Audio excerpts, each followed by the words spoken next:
नमस्कार, आप देख रहे हैं भारत एक्सप्रेस और मैं हूं आपके साथ आंचल मित्तल। सावन का महीना जल्द ही शुरू होने वाला है। ये महीना सनातन धर्म में एक विशेष महत्व रखता है।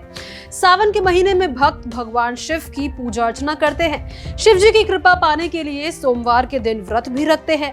इन सब के अलावा एक और चीज है जिसका सावन के महीने में खास महत्व होता है, वो है इस महीने में निकलने वाली कावड़ यात्रा। इस पवित्र महीने में हर साल शिव भक्त ये परंपरा निभाते हैं, लेकिन क्या आपको इस बात की जानकारी है कि ये यात्रा क्यों निकाली जाती है और धार्मिक नजरिए से इसकी खासियत क्या है? अगर आपको नहीं पता तो चलिए बताते हैं। तो आस्था और श्रद्धा की ये कावड़ यात्रा इस साल जुलाई के महीने में शुरू होने वाली है। सभी शिव भक्त कावड़ ले जाने के लिए सावन का इंतजार करते हैं। वहीं अगर इस साल की बात करें तो इस साल 11 जुलाई से सावन का महीना शुरू हो रहा है और 11 जुलाई से ही कावड़ यात्रा की शुरुआत होगी। अब इसका धार्मिक महत्व क्या है? तो जो शिव भक्त कावड़ यात्रा निकालते हैं उन्हें कावड़िया कहा जाता है। कावड़िये पवित्र नदियों, स्थानों जैसे कि हरिद्वार, गंगोत्री और गोमुख से गंगा जल भरकर और पैदल यात्रा करके अपने गांव या शहर के शिव मंदिर तक ले जाते हैं। उसके बाद कावड़ के इस जल से शिवलिंग का जलाभिषेक किया जाता है। ये जलाभिषेक कार्य, संयम, आस्था और धार्मिक नियमों के साथ किया जाता है। माना जाता है कि गंगा जल से शिवलिंग का अभिषेक करने से भगवान भोलेनाथ काफी खुश होते हैं और भक्त की सभी मनोकामना पूरी करते हैं।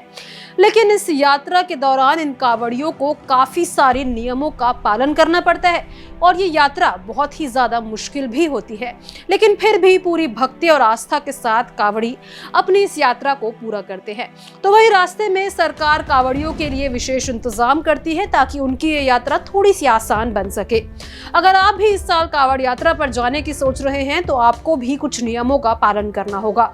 अब वो नियम क्या है, चलिए जानते हैं। तो सबसे पहले कावड़ यात्रा के समय मन, कर्म और शुद्ध शब्द होने चाहिए। फिर यात्रा के समय शराब, पान, गुटखा, तंबाकू, सिगरेट का सेवन नहीं करना चाहिए। कावड़ यात्रा के दौरान कावड़िये नंगे पैर यात्रा करते हैं और यात्रा के समय मन में शिव शंकर का नाम, मंत्र जाप और शिवजी के जयकारे और उनके भजन कीर्तन होने चाहिए। सबसे जरूरी नियम यह है कि अगर गंगा जल भरने के बाद एक बार कावड़ उठा लिया तो रास्ते में उसे कहीं भी जमीन पर नहीं रखा जा सकता, और अगर ऐसा हो जाता है तो फिर कावड़ यात्रा अधूरी मानी जाती है और कावड़िये को फिर से कावड़ में पवित्र जल भरकर लाना होता है। इन सब में आपको ये जानकर हैरानी होगी कि कावड़ यात्रा का जिक्र पौराणिक कथाओं में भी किया गया है।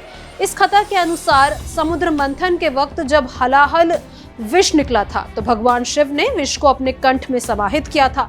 इस वजह से उनका शरीर गर्म हो गया था। उस वक्त उन्हें ठंडक पहुंचाने के लिए देव ऋषियों ने उन पर गंगा जल अर्पित किया था। ऐसे में इसी परंपरा को बढ़ाते हुए भक्त आज भी श्रद्धा भाव से शिवलिंग पर जल चढ़ाने के लिए कावड़ यात्रा निकालते हैं।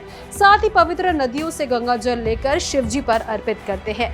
ऐसा करने से शिवजी को शीतलता मिलती है। कावड़ की यात्रा धार्मिक अनुष्ठान होने के साथ भक्तों की आस्था, समर्पण और मानसिक शारीरिक साधना का प्रतीक है। हर साल इस यात्रा में बच्चे, बूढ़े और लाखों लोग शामिल होते हैं। सावन का ये महीना भगवान शिव की पूजा अर्चना के लिए एक अहम समय माना जाता है। तो आप इस खास महीने को लेकर कितना ज्यादा खुश हैं, हमारे साथ कमेंट बॉक्स में जरूर शेयर करें। साथ ही आप कावड़ यात्रा पर जाएंगे कि नहीं, ये भी जरूर बताएं।